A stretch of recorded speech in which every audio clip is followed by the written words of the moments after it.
Resiko galbay pinjol lebih dari 1 tahun berdasarkan pengalaman saya dan juga teman-teman semuanya yang pernah curhat ke saya ketika galbay 1 tahun. Ini yang akan terjadi.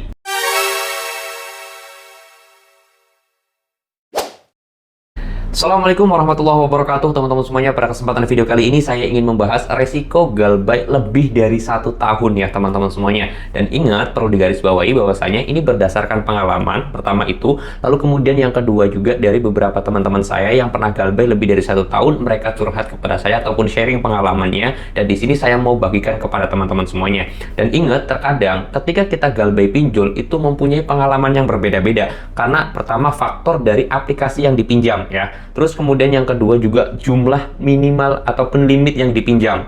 Terus kemudian juga lokasinya teman-teman ya. Karena mungkin saya sendiri pernah minjem di aplikasi pinjol yang kebetulan ada di Silapangannya. Terus kemudian juga ada teman saya yang minjem itu semuanya tidak ada di Silapangannya. Jadi otomatis mempunyai pengalaman beda-beda, dan di sini saya akan kumpulkan teman-teman semuanya, atau saya akan rangkumkan kronologinya ataupun ceritanya ataupun yang terjadi ketika galbay lebih dari 1 tahun berdasarkan pengalaman dan juga beberapa teman-teman semuanya yang pernah sharing kepada saya. Oke, langsung aja ya. Jadi ini perlu digarisbawahi, tidak ada hal yang berbahaya sama sekali, malahan enak ketika kita galbay itu lebih lama, teman-teman. Oke, di sini langsung cerita aja.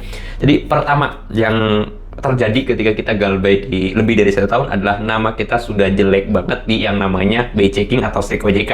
Nama kita masuk ke dalam blacklist, itu yang terjadi.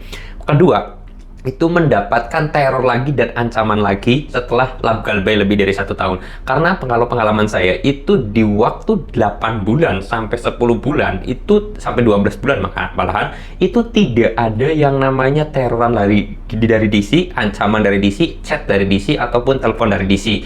Nah, pada saat itu didatangin DC, aku laku itu pun ketika saya galbay lebih dari 3 bulan aja.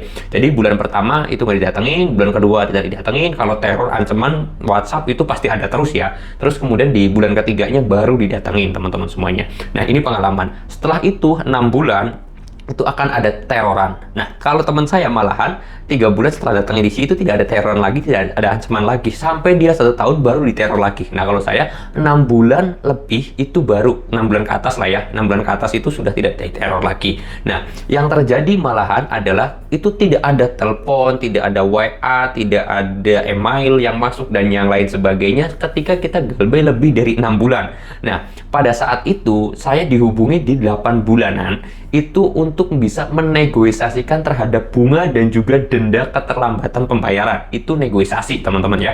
Dari DC-nya langsung dia itu ngobrol dan sharing kepada saya, itu bisa dinegosiasikan terhadap bunga dan juga dendanya setelah galbay lebih dari 6 bulan tuh teman-teman semuanya. Dan teman saya pun mengalami akan hal itu, yaitu tentang negosiasi bunga dan juga denda. Bahkan dia itu boleh bayar pokoknya aja, tetapi ternyata dia sendiri nggak melakukan galbay sama sekali sampai lebih dari 1 tahunnya. Dan ingat, ketika teman-teman semuanya melakukan galbay pinjol itu temponya lama, jangkauannya lama, sebenarnya itu ada kemungkinan besar pinjol itu bisa menegosiasikan, atau kita sendiri boleh mengajukan negosiasi terhadap bunga dan juga denda. Karena bunga dan juga denda itu boleh banget, dan kalian kalau bisa itu harus meminta negosiasi ketika mau bayar ya. Ketika mau bayar itu wajib banget yang namanya negosiasi bunga dan juga denda, karena itu diperbolehkan. Nah, itu yang terjadi ketika di bawah 1 tahun. Nah, setelah 1 tahun ada teror 1 bulan, ancaman 1 bulan. Setelah itu tidak ada lagi yang namanya ancaman teror dari DC-nya. Apalagi ada DC lapangan yang datang, itu ternyata tidak ada. Jadi ternyata saya punya kesimpulan, atau dari beberapa teman-teman yang cerita itu punya kesimpulan, ternyata ketika semakin lama galbay itu ternyata semakin aman, semakin tenang, semakin enjoy aja, kayak nggak ada masalah sama sekali ketika waktunya lama. Tetapi memang yang kita rasakan ataupun teman-teman yang lain juga rasakan, itu paniknya kita galbay itu di waktu 1 sampai 3 bulan. Kita galbay misalkan jatuh tempo bulan 1 nih, tanggal 1 bulan 1 misalkan. Kita panik tuh tanggal bulan 1, bulan 2, bulan 3, itu kita merasa panik, kita merasa tertekan, kita merasa takut, kita merasa depresi. Itu di awal-awal ternyata. Ketika sudah lebih dari 6 bulan, itu ternyata lebih enjoy, lebih relax. Bahkan di 7 bulan ke atas itu tidak ada teroran sama sekali dari DC-nya teman-teman ya. Nah, ini pengalaman saya ataupun dari teman-teman lain juga merasakan hal itu. Jadi buat teman-teman semuanya yang merasa sekali itu baru galbay, entah baru 1 1 bulan atau baru 2 bulan galbay, kalau kalian tuh panik, depresi, stres itu mungkin jadi hal yang wajar karena teroran ancaman dari DC itu memang sangat banyak banget, baik dari WA, dari telepon, dari email, dan yang lain sebagainya itu banyak, dan itu yang membuat stres teman-teman. Nah, oleh sebab itu, saya sarankan banget buat teman-teman semuanya, segera kalau misalkan kalian itu merasa takut dengan ancaman tersebut dan merasa terbebani, tertekan, kalian ganti nomor telepon aja, kalian reset HP aja, ganti email aja. Karena kalau kalian sudah melakukan 3 hal itu, sebenarnya galbay kalian itu lebih aman, lebih tenang aja teman-teman ya. Lebih enjoy lagi karena sudah tidak ada lagi teroran atau ancaman dari pihak pinjol itu sendiri. Jadi ya wajar, saya katakan wajar karena mungkin saya juga merasakan hal itu ketika baru 1-3 bulan galbay teman-teman. Nah, buat teman-teman semua, yang terjadi adalah bukan hal yang negatif atau bukan yang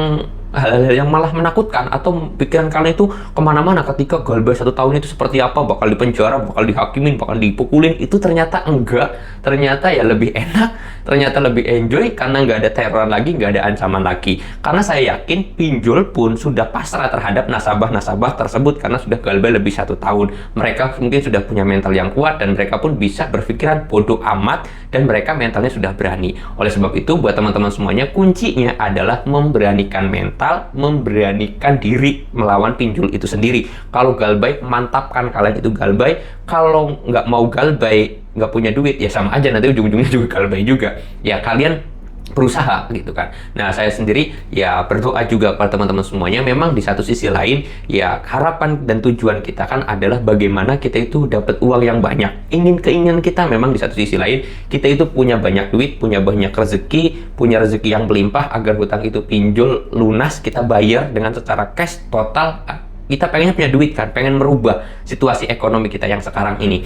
Dan ya doa dan tujuan saya membuat video ini biar teman-teman semuanya lebih tenang, lebih enjoy lagi. Dan juga saya berharap kepada teman-teman semuanya, ketika saya sendiri melepas pinjol itu adalah saya lupa bahwasanya kita terlalu sibuk mencari rezeki keluaran sana kemari hingga kita itu lupa siapa yang memberi kita rezeki. Buat teman-teman semuanya mungkin yang muslim ataupun yang beragama Islam, cobalah kita berpikir, ayo dekatkan dulu kita itu kepada sang pemberi rezeki gitu loh. Kadang-kadang kita terlalu lupa yang namanya kita pengen cari duit, pengen cari rezeki yang banyak, kita cari kemana-kemana, tapi nggak dapat juga ujungnya. Karena kita kadang lupa bahwasanya terhadap yang memberi rezeki itu. Cobalah sekarang itu teman-teman semuanya mendekatkan diri kepada sang pemberi rezeki itu. Entah menambah jumlah sholatnya, kita kuatkan lagi sholat kita, tambah lagi sholat sunnahnya, kalau bisa tahajud dan juga sholat tahajud qobliyah ba'diyahnya kita lakukan juga, dan juga mungkin sholat duhanya kita tambahin